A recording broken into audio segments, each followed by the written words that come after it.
হঠাৎ কোনো প্ল্যান ছাড়া চলে গিয়েছিলাম সোনারগাঁয়ে।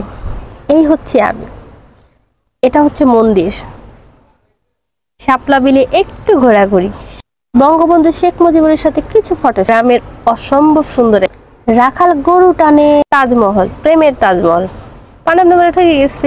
তো আর কি করার, এখন হবে ঘোরাফেরা। তাঁতিরা তাঁত দিয়ে কাপড় বুনছে।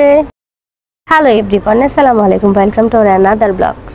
দুপুর বাসা থেকে বের হয়ে গেছি, কেননা আমি আজকে সোনারগাঁয়ে যাব। তো সোনারগাঁ আমার বাসা থেকে অনেকটা দূরে, যে জন্য আমাকে একটু আর্লি বের হইতে হয়েছে। আর্লি বলতে আমি দুপুর 1টার সময় বাসা থেকে বের হয়ে গেছি, যাতে আমি খুব দ্রুত এখানে যেতে পারি এবং সঠিক সময় বাসায় ফেরত আসতে পারি, যাতে আমার রাত না হয়ে যায়। তাই আমি সেই উদ্দেশ্যে বাসা থেকে একটু তাড়াতাড়ি রওনা দিয়েছি। আর এমনটা প্ল্যান করে বের হয়েছি যে আমি লাঞ্চটা বাইরে করবো, কেননা বাসায় 1টা বাজে লাঞ্চ করা হয় না, আমাদের সচরাচর এটা হয়ে ওঠে না। তো যাই হোক, আমি বাসা থেকে চলে গেলাম, যে এটা আমি পানামে গিয়ে জাস্ট লাঞ্চটা করে আমি পানামে ঢুকে যাব, সরি পানামে না, সোনারগাঁয়ে ঢুকে যাব। তো আমি বাস থেকে নেমে একটা অটো নিয়ে নিছি। অটোটা 30 টাকা রিক্সা ভাড়া নিবে বা অটো ভাড়া নিবে, জাস্ট আমাকে সোনারগাঁয়ে একদম গেটে নামাই দিবে। সো আমি একটু লাঞ্চটা করে নিলাম দুপুরের, কারণ আমি অনেকক্ষণ ঘুরবো ফিরবো, এর মধ্যে যদি আমি খাওয়া দাওয়া করে না যাই ভিতরে, আমি তেমন খাওয়া দাওয়ার কিছুই পাবো না। তো আমি ভর্তা, মুরগি, আলু ভর্তা আর কয়েক পদের ভর্তা নিয়েছিলাম, জাস্ট কোনো মতো লাঞ্চটা করে দে দৌড়। এই হচ্ছে সোনারগাঁয়ের বাহিরের দিকটা। আমি কথা বলতে বলতে অন্য কথা চলে আসছে। যাই হোক, একটা ফ্রেশ আমড়া ছিল, ভাবলাম যে আমড়াটা নিয়ে একটু খাই। সচরাচর আমড়া আমি তেমন একটা খাই না, তো বাইরের দৃশ্যগুলো একটু ভিডিওতে দেখাচ্ছিলাম। তো এই হচ্ছে সোনারগাঁও। তো আমি যেহেতু ভিতরে প্রবেশ করবো, ওই জন্য আমাকে টিকিট কাটতে হবে। তো আমি টিকিট কাউন্টারে দাঁড়ায় ছিলাম। তো এর মধ্যে একটু বাইরের পরিবেশটা একটু দেখি, তারপরে হচ্ছে। তো এভরিওয়ান, আজকে আমরা সোনারগাঁয়ে ঢুকতে না ঢুকতে দেখলাম প্রচুর স্টুডেন্ট, হয়তো কোন স্কুল, হ্যাঁ স্কুল থেকে আসছে ওরা পর্যবেক্ষণের জন্য বা এই সোনারগাঁয়ে সম্পর্কে জানতে, হয়তো ওদের প্র্যাকটিক্যাল এক্সাম বা কিছু একটা আছে, কোনো একটা কারণে হয়তো আসছে। যাই হোক, আমরা এদিকে কথা না বাড়ে, তো আমরা হচ্ছে সোনারগাঁয়ের ভিতরে চলে যাব। তো আমার বারবার সোনারগাঁও বলতে না বলতে পানাম চলে আসছে, কেননা আমি এর আগের বার পানাম গিয়েছিলাম। সোনারগাঁয়ে আমি খুব ছোটোবেলায় না, একবার আসছিলাম, গেটের সামনে দিয়ে চলে গেছি, ভিতরে আমার প্রবেশ করা হয় না, একবার না পরপর কয়েকবার গেটের সামনে দিয়ে চলে গেছি, বাট আমার ফাইনালি আর সোনারগাঁয়ের ভিতরে প্রবেশ করা হয়নি। তো এখানে একটা রাখাল হচ্ছে গিয়ে কিছু, দুইটা রাখাল আর দুইটা গরু, মালবাহী একটা কি বলে এটা, গরুর গাড়ি টানতেছে। তো সিনটা জাস্ট অসম্ভব সুন্দর। তো আমি একটু ভিডিও শ্যুট করে নিলাম। এইদিকে ছিল তাজমহলের ভিতরে ভাবলাম প্রবেশ করা যাবে, বাট এখানে প্রবেশ করা যাবে না। বাট বাহিরের কারুকার্যটা অসম্ভব সুন্দর, সামনে থেকে দেখলে আরো বেশি সুন্দর লাগে। এটা ভিতরে কেউ ঢুকতে পারে না, জাস্ট একটা গেট আছে, তাও সেটা বন্ধ। তো আমি আর এইদিকে না তাকাই, তো ভাবলাম যে আমরা তাহলে সামনের দিকে আগাই, সামনের দিকে কি আছে দেখি। তো আমার মনে হলো যে প্রথমত আমি ডান দিক থেকে শুরু করি, দেন আমি ওর পাশে গিয়ে শুরু করব। এই হচ্ছে আমি চলে আসলাম সামনে। তো তোমরা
তো অনেকক্ষণ ঘুরতে হয় না যে কিছু একটা জিনিস নজর কাড়ে, তো আমার নজর কাড়লো করমচা। এই গাছে প্রচুর পরিমাণে করমচা ছিল, যেটা দেখে আমার খেতে ইচ্ছা করতেছিল। বাট আপনারা জানেন এখানে সিসি ক্যামেরার আওতায় থাকে, চাইলে এখান থেকে কিছু ছেঁড়া যায় না, ধরা যায় না, খাওয়া যায় না।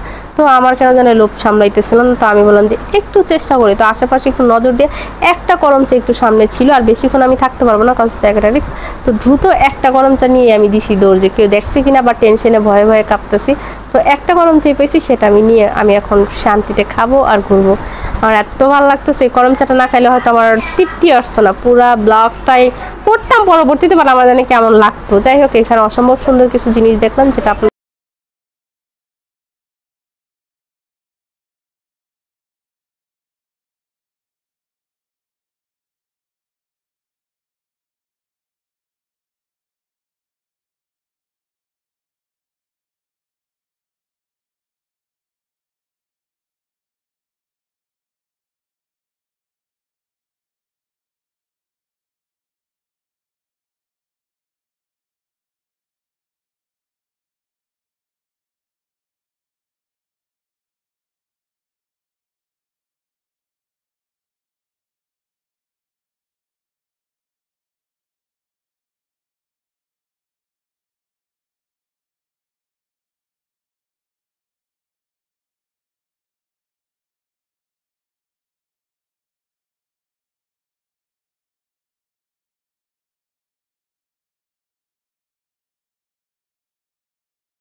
পাশের সিনটা দেখেন কত অসম্ভব সুন্দর।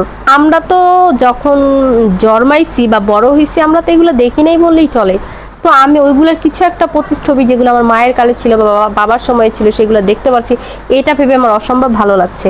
মানে গামছা পরে একটা ছেলে বসে আছে, একটা মহিলা সুন্দর ঘোমটা দিয়ে বসে আছে, একটা হুজুর টুপিওয়ালা বসে আছে, একটা কৃষক বসে আছে, সামনে কাজ করতেছে, তারা মাটির হাঁড়ি পাতিল বানাচ্ছে। তো বুড়া আঙ্কেলটা তো অসম্ভব কিউট লাগতেছে। তারপরে পাশে আছে বউ বা কিছু একটা, আবার সাইডে নতুন বউ আছে, মানে অসম্ভব সুন্দর। এটা দেখে আপনি সবচেয়ে বড় কথা কি, এখানে ডিটেল লেখা থাকে, এটা পড়লে আপনি বেশি মজা পাবেন। দেখার পাশাপাশি ওই ডিটেলটা যদি আপনি পড়েন, আপনার বেশি মজা লাগবে। তো প্রথম আমি মজা পাই নাই, যখন আমি এগুলো পড়তে নিছি তখন আমি ডিওরমা এগুলোর যে ডিটেল আমি পড়তে নিছি, তখন আমার কাছে অসম্ভব ভালো লাগছে।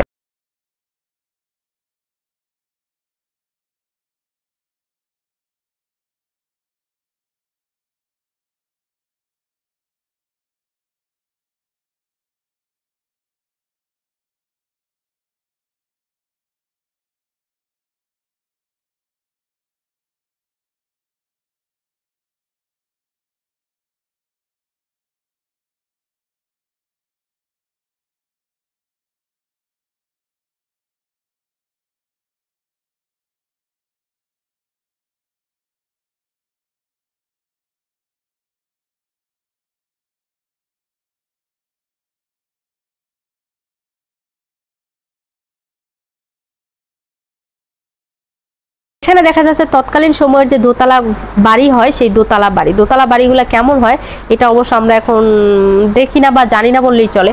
এরকম কাঠের বাড়ি তো আমি দেখি নাই, বাট হয়তো যে মুন্সিগঞ্জে হয় টিন দিয়া সাদা সাদা ওইরকম দেখছি, বা দোতলা বাড়ি অনেক রকমেরই দেখছি। এরকম কাঠ দিয়ে দোতলা বাড়ি আমি এখন পর্যন্ত দেখিনি। যে ঘরটা আমার অসম্ভব ভালো লাগছে, যদি সম্ভব হয়তো ঘরটাকে তুলে নিয়ে চলে আসতাম। তো যাই হোক, এখানে ঐতিহ্যবাহী অনেক কিছু আছে, যেটা দেখলে যা আমি বসে বসে দেখতেছিলাম, দাঁড়ায় দাঁড়ায় দেখা যাচ্ছিল না। আপনারাও দেখেন, অসম্ভব সুন্দর একটা ঘর।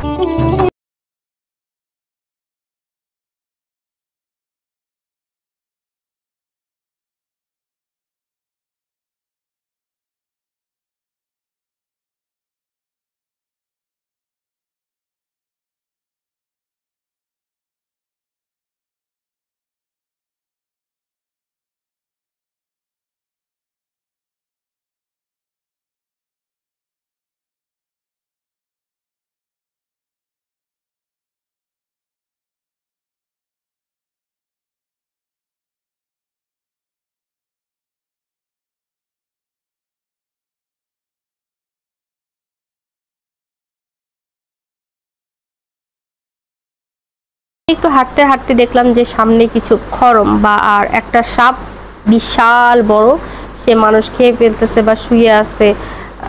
দেখার মতো আর কি। তো এখানে খরমগুলা কেমন, তো আর ভাবতেছিলাম যে এটা পরে কেমনে মানুষ হাঁটে, পা যদি সোজা দেয় আমার পা তো পইরেই যাবে, ডানে বামে এদিকে সেদিকে। যাই হোক, এই খরম পরে মানুষ কিভাবে চলাফেরা করতো আমার কোনো আইডিয়া নাই, বাট আমার কেন জানি মনে হচ্ছে এটা পড়লে আমার পা এদিক সেদিক চলে যেত। তো এখানে কিছু জাহাজ বা কোরআন শরীফ রাখার বক্স, এইদিকে ছিল একটা মানুষের যে প্রতিচ্ছবি সেটা। তো এটা হচ্ছে আমার অসম্ভব ভালো লাগছে। যদি আপনার বয়ফ্রেন্ডটাকে আপনি নিয়ে যেতে পারেন, এটার মধ্যে ফালায় দুমদাম চেষ্টা পারেন, অসম্ভব মজা লাগবে, কারণ এটা অসম্ভব বড়, চেঁচার জন্য একদম পারফেক্ট। এটা আমার সব থেকে বেশি ভালো লাগছে। তো যাই হোক এভরিওয়ান, বয়ফ্রেন্ড চেঁচাচ্ছি বাদ দিয়ে আমরা ব্লগে চলে যাই। এইগুলো ছিল এক প্রকার সিন্দুক, যেগুলোতে তাদের যে গহনা টাকা পয়সা এগুলো রাখা হতো। পরপর প্রচুর সিন্দুক ছিল আশেপাশে, আর এই পাশে সিন্দুক ছিল প্লাস ওই পাশে সিন্দুক ছিল। প্রথম আমি ভাবলাম যেটা খাট দোলনা কি, পরে ভাবতে ভাবতে বা ঘুরতে ঘুরতে দেখলাম যে এটা সিন্দুক। অসম্ভব শক্ত। আর এই মন্দিরগুলা, এইগুলা হচ্ছে মূর্তি, এই মূর্তিগুলা কোথা থেকে কবে পাইছে এই ডিটেলগুলো লেখা ছিল নিচে, যেটা পরে বেশি মজা পাইছি আমি। এগুলা কোথা থেকে পাওয়া যায় সেখান থেকে তারা সংগ্রহ করে তারপরে এগুলো নিচে লিখে রাখছে যে এটা ঢাকার কোথা থেকে সংগ্রহ করছে, কুমিল্লা থেকে সংগ্রহ, যেইখান থেকে সংগ্রহ করুক না কেন ডিটেল লেখা থাকে এই মূর্তিগুলো। একটা কুমির মাছ খেয়ে ফেলতেছে, অসম্ভব সুন্দর সুন্দর দৃশ্য ছিল এইখানে। তো আমি একটু নিচতলায় চলে আসছি আবার। তো আমাদের জাতির জনক বঙ্গবন্ধু শেখ মুজিবুর রহমান, তো আমি তার ওইদিকে গিয়ে একটু ভিডিও করলাম আর একটু ছবি তুলে নিলাম, কেননা এইগুলা আমার সোনারগাঁয়ের পুরো ব্লগটা তুলে ধরার জন্য এটার গুরুত্ব ছিল অনেক, তাই আমি এখানে ভিডিওটা করে নিলাম। সোনারগাঁ এমন একটা জায়গা যেখানে আপনি গেলে হচ্ছে অনেক কিছু শিখতে পারবেন, জানতে পারবেন বা ভালো লাগবে। তো আমি মনে করি আপনার ফ্যামিলি বা হচ্ছে বিশেষ করে আপনার ছেলে মেয়ে সন্তান ফ্যামিলির সবাইকে নিয়ে যেতে পারেন, কেননা এখানে গেলে জ্ঞান অর্জন করা যায়। জ্ঞান অর্জন করার জন্য হইলেও সবাইকে এখানে নিয়ে যাওয়া উচিত, আর সবাই মিলে ঘোরার মতো সুন্দর একটা পরিবেশ। তো এভরিওয়ান, আমি মোটামুটি দ্বিতীয় তলায় উঠে গেছি। তো দেখলাম যে গ্রামের যে বউগুলা যেমন হয় না, ঘুমটা দিয়ে ঢেকে রাখে, আর আমি সাইড থেকে ভিডিও নিলাম। এত সুন্দর একটা বউ, নাকটা খাড়া আমার মতো বোচানা, আর হচ্ছে তাঁতি শাড়ি বুনতেছে, তারপর হচ্ছে সুতা কাটতেছে চরকায় এরকম, তারপর হচ্ছে মাছ কাটতেছে বউ, একটা বউ তুলা সংগ্রহ করতেছে।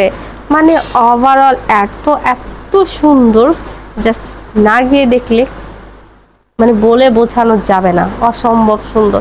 তো আমি এইদিকে চলে আসছি, একটা মূর্তি, এখানে অনেকগুলা সাপ, 2 4 6 8 এরকম 9টা সাপ ছিল, দেখা মোটামুটি আমার ভয় লাগতেছিল।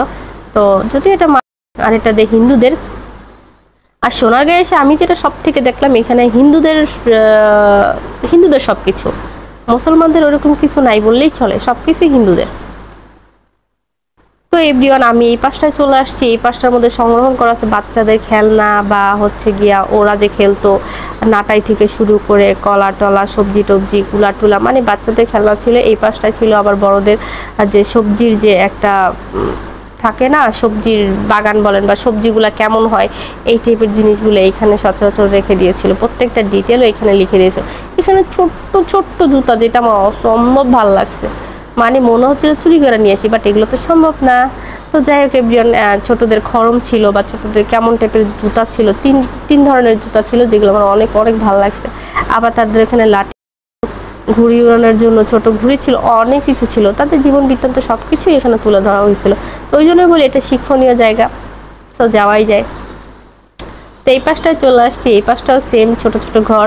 এই পাশটা মূলত একটু বাচ্চাদের খেলনা দিয়েই সাজানো ছিল, ওদের যে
এই যে আপনারা দেখতে পাচ্ছেন বড় বড় মনে হচ্ছে যে কেমন রাখাবেন, এগুলো প্রত্যেকটা জিনিস রূপার তৈরি, অসম্ভব মজবুত দেখার মতো, বা প্রত্যেকটা মূর্তি পিতলের তৈরি, রূপার তৈরি না হয় পিতলের তৈরি। এটা হচ্ছে রাধা কৃষ্ণের মন্দির, যেখানে রেখে রাধা বা কৃষ্ণকে পূজা করা হতো। এই ঘরটা মন্দিরটাও ছোটখাটো বাট খুব সুন্দর ছিল। তো যাই হোক, এখানে যা বুঝলাম সবকিছুই ঐতিহ্যবাহী হিন্দুদের যে নির্দেশক ছিল সেগুলোই খুঁজে খুঁজে বের করা বা রাখা, এরকম কিছুই। টিকটিকি, ঝুনঝুনি, বদনা, তারপরে ময়ূর, তারপরে হচ্ছে গিয়ে আর সব থেকে বেশি যেটা ছিল প্রচুর পরিমাণে সাপ, একটা না দুইটা না, অনেক অনেক সাপ ছিল। এই মেরে ফেলতেছে, এই করতেছে, সেই করতেছে, দৃশ্যের শেষ নেই, অসম্ভব সাপ ছিল এখানে। যাই হোক, ভালোই লাগছে বাট একটু ভয় ভয়ও লাগছে, ব্যাপার না, দেখতে অনেক।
পাশে বিশাল বড় তাজমহল, প্রেমের তাজমহল, তাই দিয়ে গর্ব আমি আমার প্রেমের তাজমহল। যাই হোক ভাই, প্রেম টেম আমার দ্বারা হচ্ছে না, হবেও না। এইদিকে আমরা সামনে চলে যাই।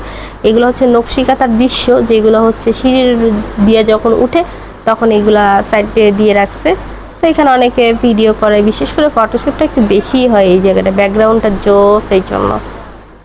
তো গাইস, যেটা হয়েছে, আমি ঘুরতে ঘুরতে টায়ার্ড হয়ে গেছি। তো তখন আমি একটা মোড়ার মধ্যে বসে বসে দেখতেছি যে বাচ্চাদের খেলনা, এখানে গাড়ি, তারপর হচ্ছে গিয়া ব্যাং, মানে বাচ্চাদের যে খেলনাগুলো হয়। মোটামুটি ঘুরতে ঘুরতে একদম হাত পা চলতেছিল না, তাই একটু বইসা একটু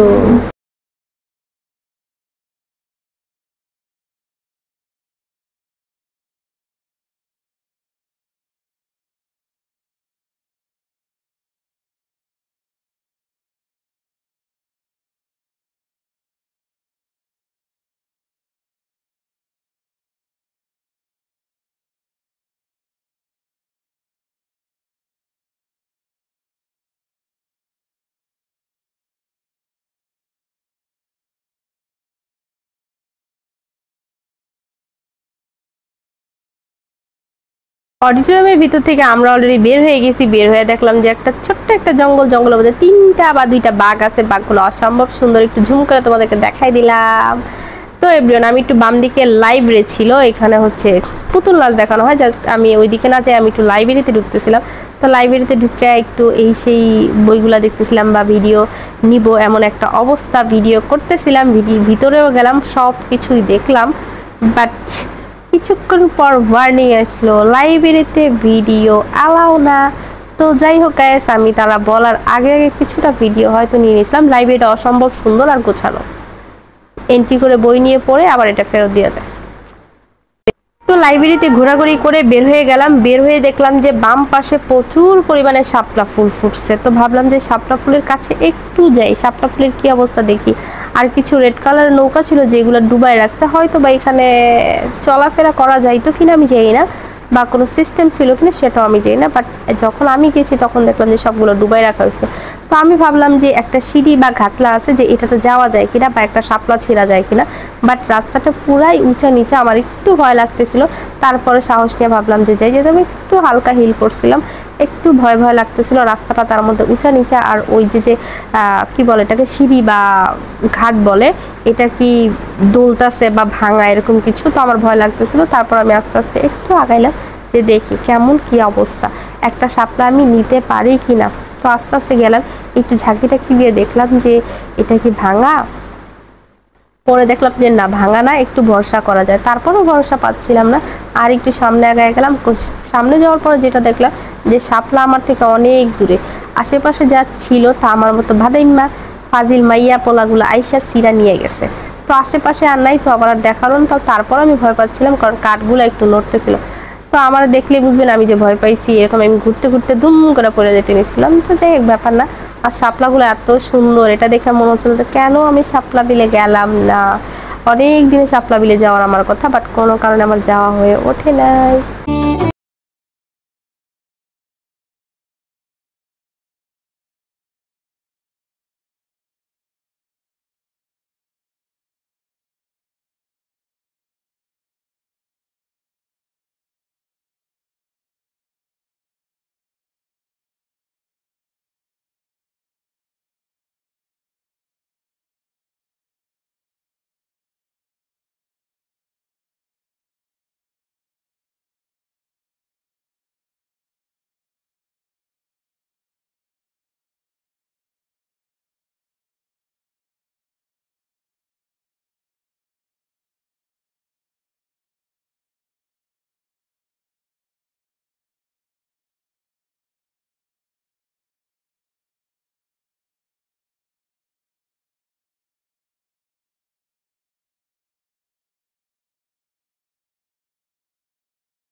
বাট বেলুম্বি নাই, তাই আর খাওয়া হলো না। ছোট ছোট বাচ্চা বাচ্চা বেলুম্বি আছে, তো বেলুম্বি এখানে যেহেতু নাই, তো ভাবলাম যে আমরা ভিতরের সাইডে চলে যাই, কেননা আমরা টুকিটাকি জিনিস করবো আমার মিনি রান্নাঘরের জন্য বা আমার নিজের জন্য। এত দূরে আসছি, আর অসম্ভব সুন্দর সুন্দর জিনিস। আপনারা তো জানেন এইখানে প্রত্যেকটা জিনিসই তাদের নিজের হাতে তৈরি, এগুলো বাইরে থেকে কেনা বা এগুলো হয় না। এগুলো বেশিরভাগ 80% প্রোডাক্টই তারা নিজের হাতে বানায়। তো এখানে কাঠের জিনিস একটু বেশি পাওয়া যায়। তো আমি এখানে কিছু কিনবো, যদি আমার মনের মতো হয়, পছন্দ হয় তাহলে। এই ছোটো ছোটো বাটিগুলো আমি দেখতেছিলাম, তো ভাবলাম যে এগুলো তো আমার বাসায় আসছে, তো এগুলো আমি আর নিব না। এর থেকে যদি অন্য কিছু পাই তাহলে আমি নিব। তাই আমি নিজের পছন্দ মতো কিছু খুঁজছিলাম যে আমি কিছু পাই কিনা। বাট এখানেও যা দেখলাম, আমার একটা চামচ পছন্দ হয়েছিল, বাট তারা বাটি ছাড়া চামচ দিবে না, তাই আমার আর সেই চামচটাও নেওয়া হলো না। এখানে কাঠের প্লেট ছিল, মাটির প্লেট ছিল বা মাটির যে আবাসনপত্র সব কিছুই পাওয়া যায়, কিন্তু ওইখান থেকে এগুলো বাসায় নিয়ে আসা সম্ভব না, কেননা এগুলা ভেঙে যেতে পারে।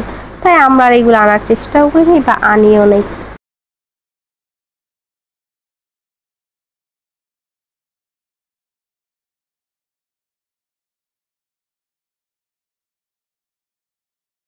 আমার প্রচুর গরম লাগতেছিল, তাই আমি একটা কি বলে হেয়ার ব্যান্ড কিনে, হেয়ার ব্যান্ডটা এটাকে কি বলে, কিছু একটা বলে, হেয়ার কাটা বলে, তো এটা নিয়ে আমি জাস্ট একটা জুটি করে খোপা করে নিলাম।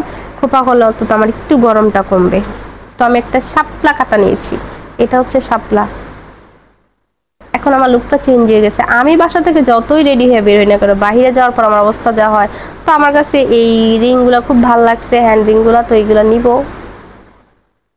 ব্রেসলেট বলে, রিং বলে না, ওরে যাই হোক, ব্রেসলেটগুলো ভালো লাগছে, বাট উনি বেশি দাম চাচ্ছিল, যার কারণে আমি নেইনি, রেখে চলে আসছি। তো সমস্যা নেই, অন্য দোকান থেকে নিব, না হয় নিব না, আর না হয় আমি এটাই নিয়ে যাব এরকম। তো আরেকটা দোকানে গিয়ে দেখলাম যে হ্যাঁ আমার এটাও পছন্দ হয়েছে, তখন আমি হাতেরগুলো কিনে ফেলছি। যে কটা কালার ছিল সব কটা কালার আমি নিয়ে নিয়েছি। তো আমি তোমাদের মজার কিছু জিনিস দেখাই, খুব কিউট কিউট কানের দুল। দেখো আমার হাতে এটা কি, ছোট্ট যে ঘুড়ি হয় না, ঘুড়ি আমরা যে আকাশে উড়াই, সেই ছোট্ট ঘুড়ি, অসম্ভব কিউট লাগতেছিল, কিন্তু আমি না এগুলো পরি না, আমার ভালো লাগে না, যার কারণে সুন্দর লাগা শর্ত আমি এগুলো নেইনি। এই দুটো হচ্ছে হাত পাখা, যে হাত পাখা গরমের মধ্যে এটাও কানে দেওয়া যাবে। তো এগুলো হচ্ছে কাঠের, হাতে তৈরি। তো আমাদের কেনাকাটা প্রায় শেষ, আমরা বাসার দিকে আসবো, বা মাঝখানে দেখলাম যে একটা মন্দির, ছোট্ট একটা মন্দির, পাশে কিছু জবা ফুল, হয়তো এই মন্দিরটা খোলা থাকে, পূজা টুজা করা যায়, কিন্তু এখন বন্ধ, হয়তো তাদের যখন প্রয়োজন হয় তখন তারা খুলে রাখে, এরকম আর কি।